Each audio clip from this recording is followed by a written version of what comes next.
halkani waa BBC Afrikada Bari saacadu waxay tilmaamaysaa 2 duhurnimo oo gow ah waxaad naga dhageysanaysaan mawjadaha gaagaaban FM-yada Facebook iyo bogga internetka ku leenahay ee bbcsomali.com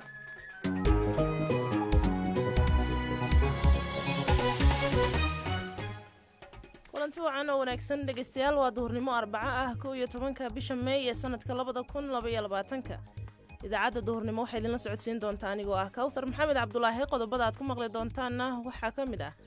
qarax ka dhacay bar control oo lagu hubiyo amniga garoonka ee diyaaradaha Muqdisho sharaxinta madaxtinimada Soomaaliya oo maanta bilaabay inay khudbado u jeediyaan baarlamaanka waxaa kale oo aad maqli doontaan tan iyo markii ay ku soo beertay TV-ga Al Jazeera sanadkii 1997 dad badan oo Soomaalida iyo ummadaha adduunka ee ku taxnaa TV-ga Al Jazeera waxay ka mid ahayd wajiyada ugu caansanaa ee dhaqsaha mataqaana lagu bartay TV-ga Al Jazeera waxa laga yaqaano wariye ka tirsan Al Jazeera oo lagu dilay daanta galbeed isu taga Imaaraadka Carabtana waxa ku geeriyootay Allaha u naxariistay marwadii hore ee Soomaaliya qodobadaas oo faahfaahsan iyo kuwa kale iyo dabcan wararkii ciyaaraha ayaad ku dhageysan doontaan idaacaddan duhurnimo oo ay soo saareen Maxamed Cabdiraxmaan iyo Cabdifataax Ibraahim Cagayare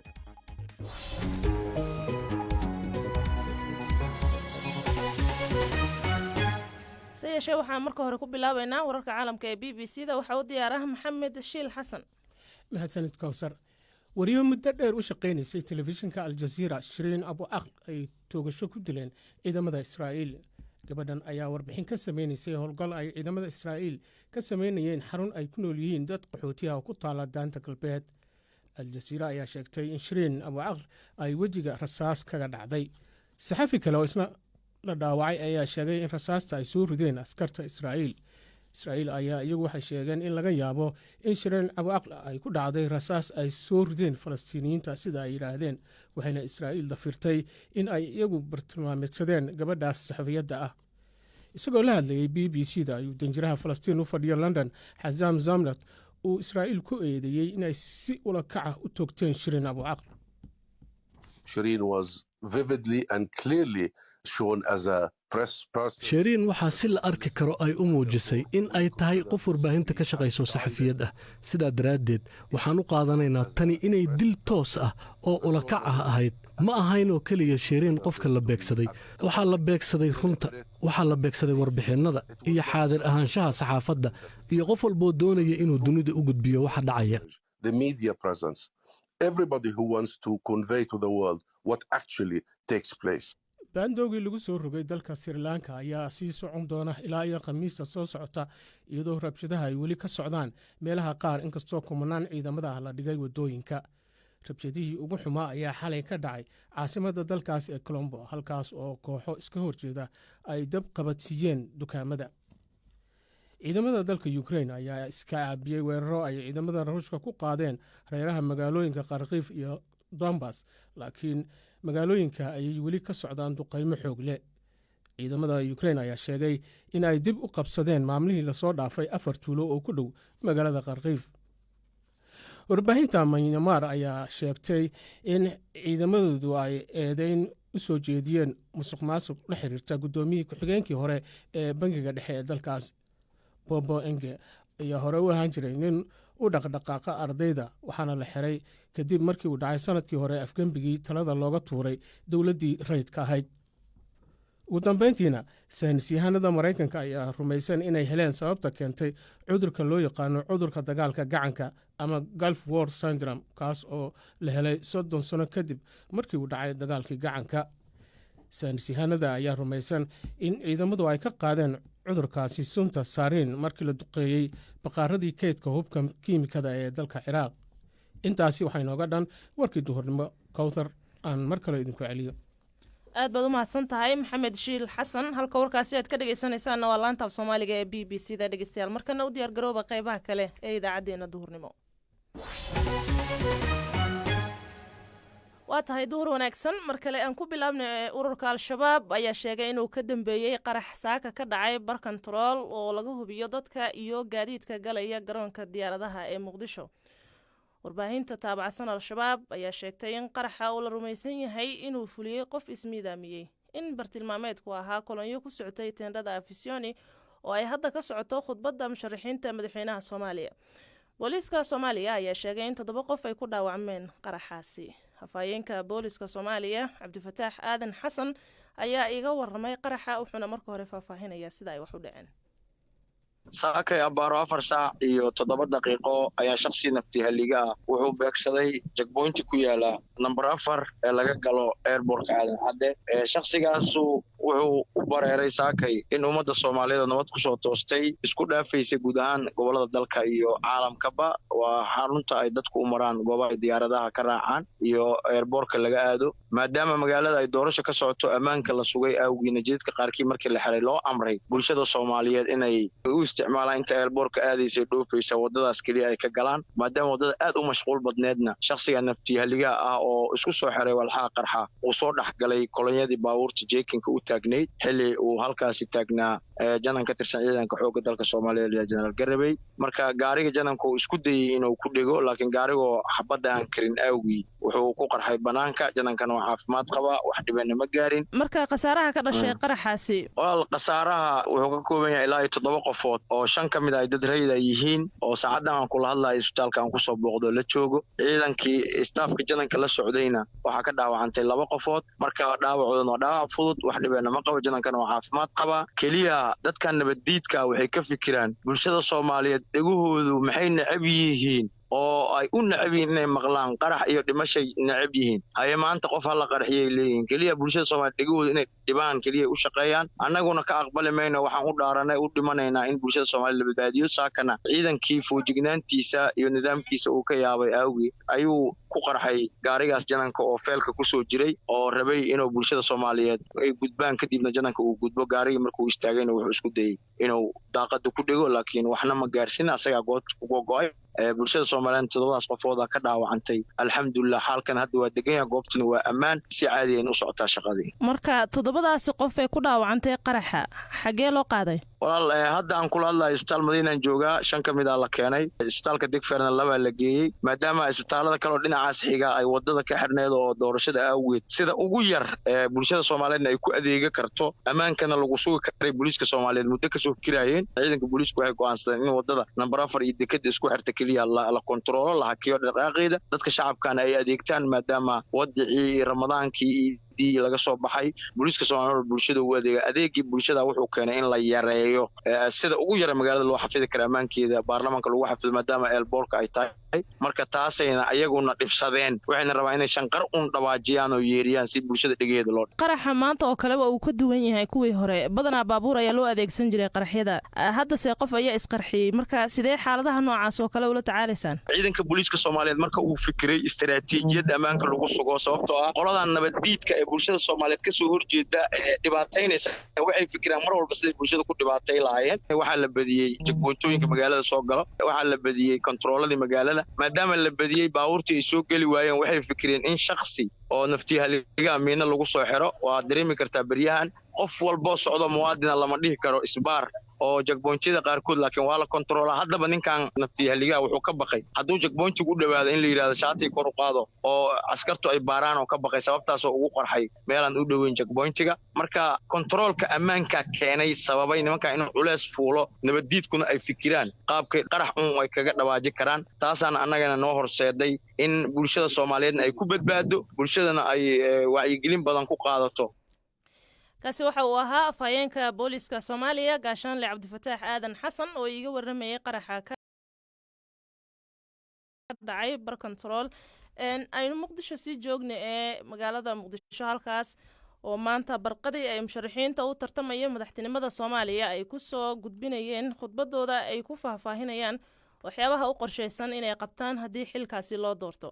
guddiga baarlamaanka ee qabanqaabinaya doorashadaas ayaa shalay gelinkii dambe shaaciyay in 39 musharax ay isu diiwaangeliyeen tartanka doorashada madaxtinimada, taasoo lagu wado in la qabto maalinta Axadda ah ee soo aadan. haddaba hadal jeedinta musharaxiinta waxaa si dhow Muqdisho kala socday wariyaha BBC-da ee magaaladaas Ibraahim Maxamed Aadan oo haatan toos ugu jira khadka Luzi Live-ka. Ibraahim, noo waran.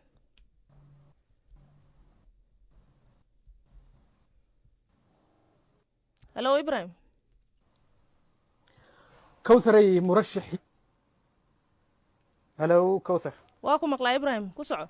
هلو كوثر si toosaan ku maqlaa Ibrahim. مرشحي لبيا تبنات أي هدا هذا الجديد سو أي سعوتا وأنا مرشح اللي يرادو عبد القادر الشيخ علي إبراهيم بغدادي هروح أصول نقطة حلدبان يسيدو كله وزير وحكور يكوب يتبان مرشح أو كواس وكلها عبد القادر عصب علي عبد القادر حسين محمد جهوين عبد الرحمن محمد عبد حاشي عبد الرحمن معلن أحمد محمد أبلال عبد النور الشيخ محمد عبد الناصر عبد الله عبد الكريم حسين جولاد عبد محمد هوسو عبد علي حسن عبد آذن هوسو عبد محمد كوسو مرشحي كله طبعا لبي يتبان كمرشح أو كيسي لبي يتبان هذا خد بدي سعوتها طبعا ديرده حيساريين وحيابها كساب سن هدي أي مدحوين النقدان أفضل سنة سعود حيابها أي دلك كقبنا وحيابها قومي يمسن أي سوق قادم وحكمي ده أرمها كساب سن لما يسترك الدستور كوده هذا اللذة الصومالية الصومالي لان دولة ديسيد الصومالية أمنية أي سدوك وحكمي ده وحيابها قوة وين أي كهليين إن كستو مرشحين تو أي سود وايين إن أي لحايين وحلو بهاي إسبدل هدنا لما أنتو دحد مودا إن خد بدو أي إسكاء وايين ما أنتو حلقوا ده إلا الله باتن مرشح إن أي هدلان جمي كتب إلا شنت يا كوتر رسول قبل دونا بريتا أي هالكاس كسيب اللعبان دونتا أو سجال يتوبن ككله إدمان بري أي هالي دونا سجال يتوبن كاد وح كجري دونا مدحوينيال هوري oo ku jira madaxweynaha hadda xilka Maxamed Farmaajo khudbadahaasi bari ay xoogoodu soo gali doonaan telefishinada ayaana si toos ah khudbadahaasi kawtar looga daawanaya dhanka kale Ibrahim waxaa soo baxay wariyaalka cabanaya in loo diiday inay galaan hoolka taana bal ka waran ورنتايو ساكي ورياشة وحا اي تغين هنجر كديارة جرون كي عدم مدى عركي افيسوني مركي هوري وحا مقعيدو دالا ديجي إلي ندا لغا قالو حالاني غارهان إلين كليرا هدو مارينا جيت هالكاسو مركي هوري اسكول بوليزي انتا بساس لوغا قاضي مارينا جيت مركي كقود بينا اي هنجر كتغين لكن هنجر كمركي تغين وحلو ديدي اني قدها قلان ورياشة وشجرة يتقول ويد قبتها وحي شيغين ان قدك دور الشدو اي رهدين هول كليدي ما ogola inaad gashaan waxaad banaanka iyo xalay dhigi doona shaashada aad ka daawataan waxa ka socda gudaha hoolka taasina wariyaashu waxay yiraahdeen nooma cuntamayso marka la eego heshiisyada iyo xeerarka hore u yaalay oo ahaa in doorashada ay goobjoog ka noqoto saxaafadda madaxa banaan marka dabcan cabashadaas ayay jeediyeen ilaa haddana looma ogolaan inay gudaha hoolka galaan aad baad u mahadsan tahay kaasina waxa uu ahaa wariyaha BBC-da ee Muqdisho Ibrahim Maxamed Aadan oo qadka toos ugu jiray isla wararka doorashada Soomaaliya ayaan ku jirnaa madaxweynaha jamhuuriyadda gooni sutaageeda ku dhawaaqday ee Somaliland Muuse Biixi Cabdi oo goor dhaweyd ka hadlayay magaalada Hargeysa ayaa sheegay inuu Soomaaliya ugu hambalyeeynayo doorashada ay dhawaan qabsan doonaan waxaase uu sheegay in maadaama ay doorashadaasi ku aadiyeen 15 May ay ka dhigan tahay inaanay jirin wax kale oo ay isugu imaan doonaan dhanka kale waxa uu ka hadlay xildhibaanada la sheegay inay ka tageen Somaliland kuwaas oo uu yiri ma jiraan cid ay matalaan kuwa Muqdisho joogana ay og yihiin inaanay cidna matalin waa tahay halka wali aad naga dhageysanaysaan laanta af Soomaaliga ee BBC-da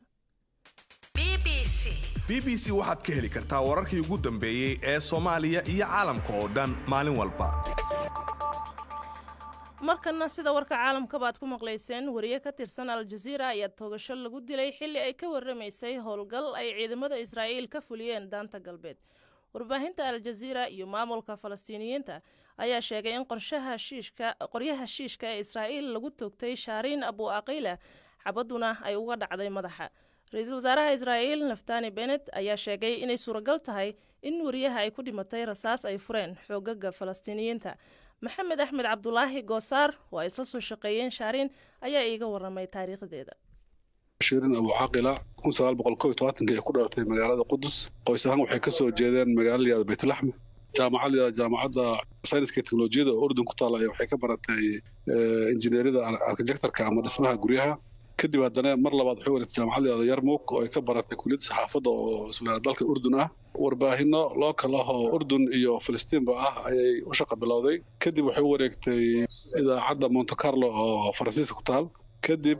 sanadkii 1997 ayay ku soo biirtay telefishinka Al Jazeera inta badanna waxay u badneeday mataqaanaa shaqadeedu ahayd gudaha Falastiin adiga Maxamed ahaan marka si gaar ah aqoonta aad u lahayd gabadhan nooga waran tan iyo markii ay kusoo biirtay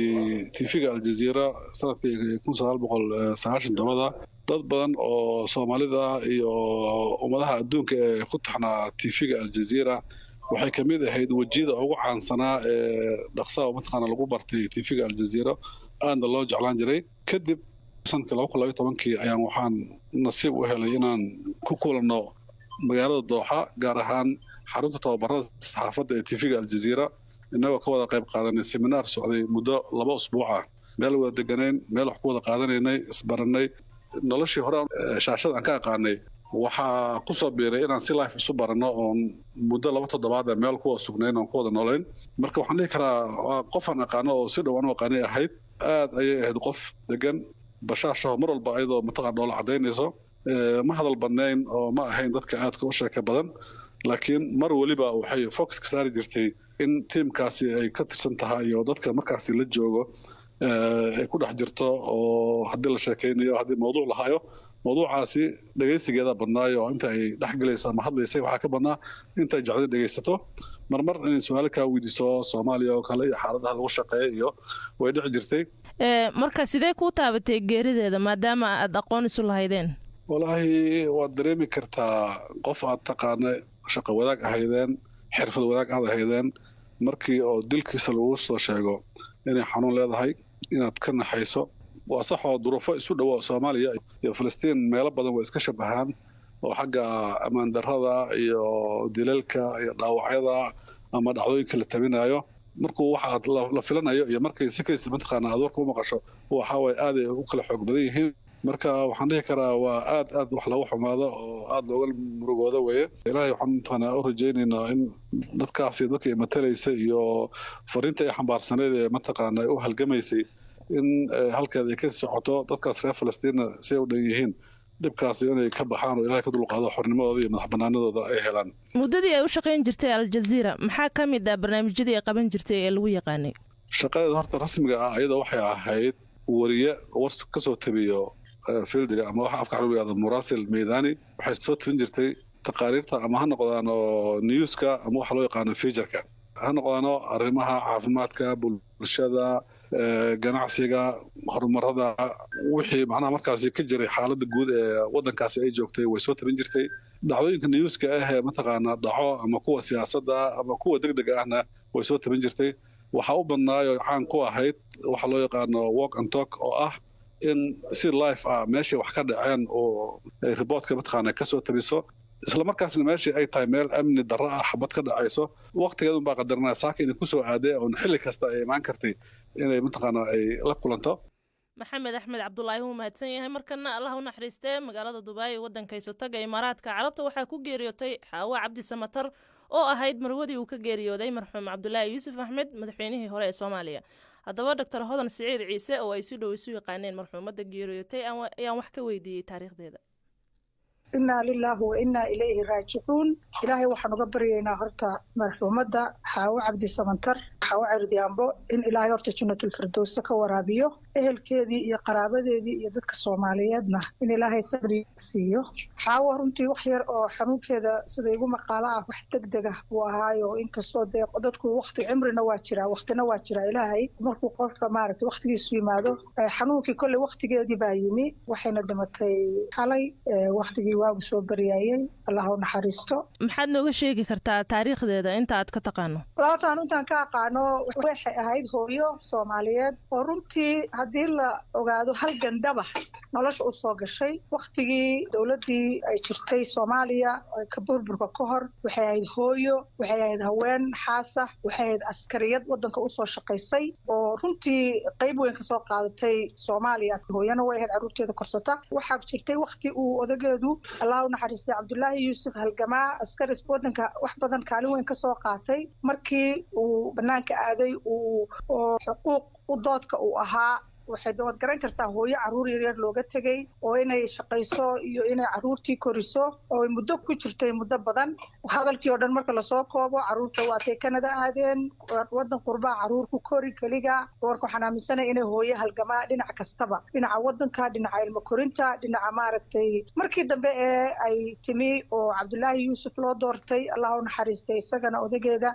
madaxweynaha waxay timi Jowhar 2005 haddana Baydhabo 2006 xamarna waxay timi 2008 mar aan wax xamar tagay 2011 gabdhaha Soomaaliyeedna aan la shaqaynayay waxaan aad iyo aad cajiib ila noqotay ama aan runtii wanaaga iyo fakarka iyo ururinta ay hablaha ku haysay saameyn intee la eg ayay ku lahayd siyaasadda Soomaaliya kolley waa first lady bay ahayd oo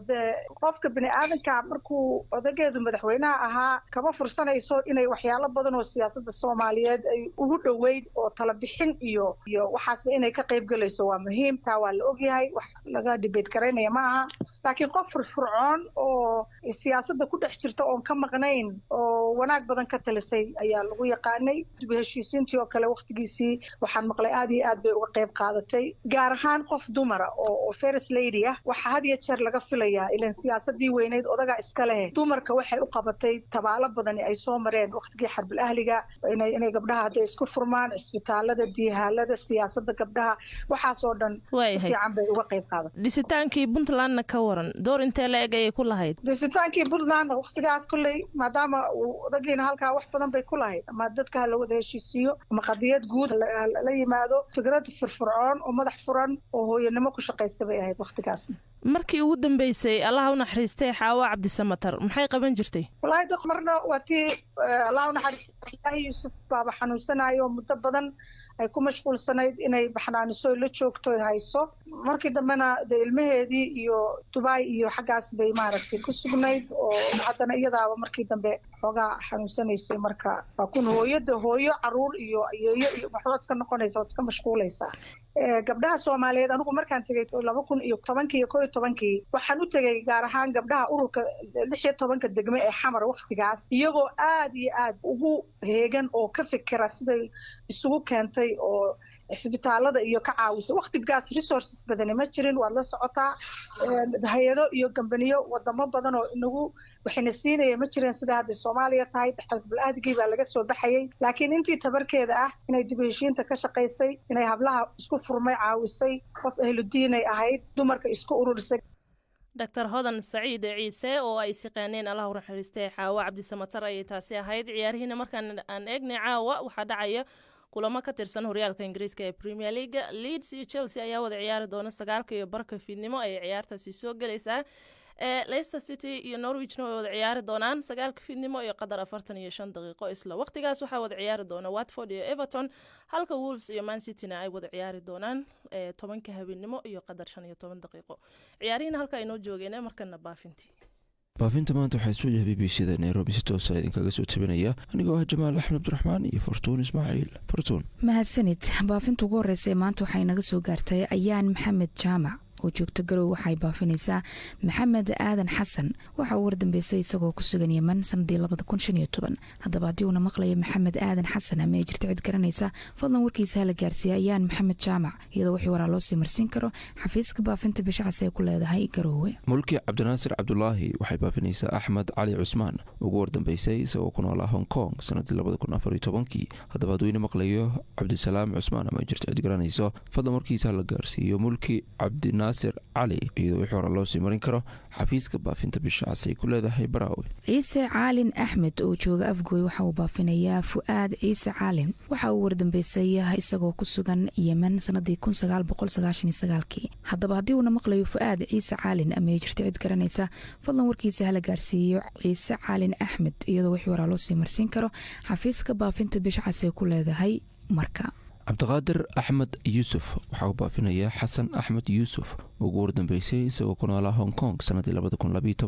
haddaba hadduu ina maqlayo xasan axmed yuusuf ama jirto cid garanayso fadlan warkiisa la gaarsiiyo cabdiqaadir axmed yuusuf iyadoo wixii hore loo sii marin karo xafiiska baafinta bisha cas ay ku leedahay qoryoole. warsame caalin axmed oo jooga qoryoole waxa uu baafinayaa ibraahim axmed caalin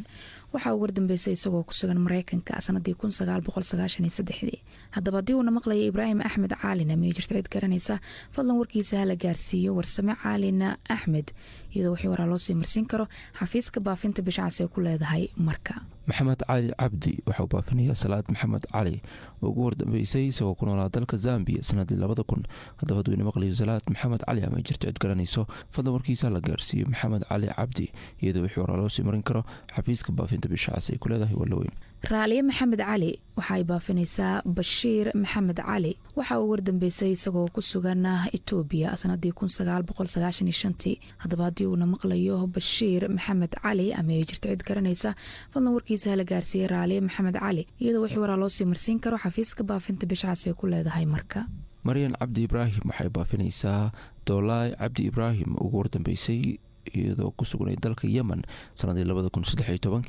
haddaba haddayna maqlayso doolaay cabdi ibraahim ama jirto cid garanayso fadlan warkeeda hala gaarsiiyo maryan cabdi ibraahim iyadoo wixii hore loo sii marin karo xafiiska baafinta bishacas ay ku leedahay marka. jamaad jaamac nuur oo joogta garow waxaay baafinaysaa faadumo jaamac nuur waxa uu wardambeysay iyadoo ku sugan sacuudi carabiya sanadii haddaba haddii ayna maqlaysa faadumo jaamac nuur ama jirto cid garanaysa fadlan warkeeda hala gaarsiiyo jamaad jaamac nuur iyadoo wixii waraa loo sii marsiin karo xafiiska baafinta bishacas ee ku leedahay garoowe. ramadaan axmed cabdi waxa uu baafinayaa faadumo xasan oo ugu wardambeysay iyadoo ku noolay dalka yemen sanadii haddaba haddayna maqlayso faadumo xasan ama ay jirto cid garanayso fadlan warkeeda la gaarsiiyo ramadaan axmed cabdi iyadoo wixii waraa loo sii marin karo xafiiska baafinta bishacas ay ku leedahay marka. axmed cali jaamac oo jooga garow waxa uu baafinayaa jamaal cismaan waxa uu wardambeysay isagoo ku sugan yemen sanadii haddaba haddii uuna maqlayo jamaal cismaan ama ay jirto cid garanaysa fadlan warkiisa hala gaarsiiyey axmed cali jaamac iyadoo wixii waraa loo sii marsiin karo xafiiska baafinta bishacas ay ku leedahay garoowe. saciido maxamed axmed waxaay baafinaysaa faadumo maxamed oo ugu wardambeysay iyadoo ku noolay dalka canada sanadii haddaba haddayna maqlayso faadumo maxamed ama jirto cid garanayso fadlan warkeeda la gaarsiiyo saciido maxamed axmed iyadoo wixii hore loo sii marin karo xafiiska baafinta bishacas ay ku leedahay marka. xaliimo nuur jaamac oo joogta garow waxaay baafinaysaa suleeqa maxamed waxa uu wardambeysay iyadoo ku sugan kenya sanadii haddaba haddii ayna maqlayso suleeqa maxamed ama ay jirto cid garanaysa fadlan warkeeda hala gaarsiiya xaliimo nuur jaamac iyadoo wixii waraa loo sii marsiin karo xafiiska baafinta bishacas ay ku leedahay garoowe. ubax maxamed maxamuud waxay baafinaysaa salaad axmed qaasim ugu wardambeysay isagoo ku noolaa dalka yemen sanadii haddaba hadduyna maqlayo salaad axmed qaasim ama ay jirto cid garanayso fadlan warkiisa hala gaarsiiyo ubax maxamed maxamuud iyadoo wixii hore loo sii marin karo xafiiska baafinta bishacas ay ku leedahay marka. faadumo cali nuur oo joogta garow waxay baafinaysaa caasho faarax cumar waxa uu wardambeysay iyadoo ku sugan yemen sanadii haddaba haddii ayna maqlayso caasho faarax cumar ama ay jirto cid garanaysa fadlan warkeeda hala gaarsiiyo faadumo cali nuur iyadoo wixii waraa loo sii marsiin karo xafiiska baafinta bishacas ay ku leedahay garoowe. ayaan cawil cabdi waxa ay baafinaysaa xaawo cawil cabdi ugu wardambeysay iyadoo ku noolay dalka canada sanadii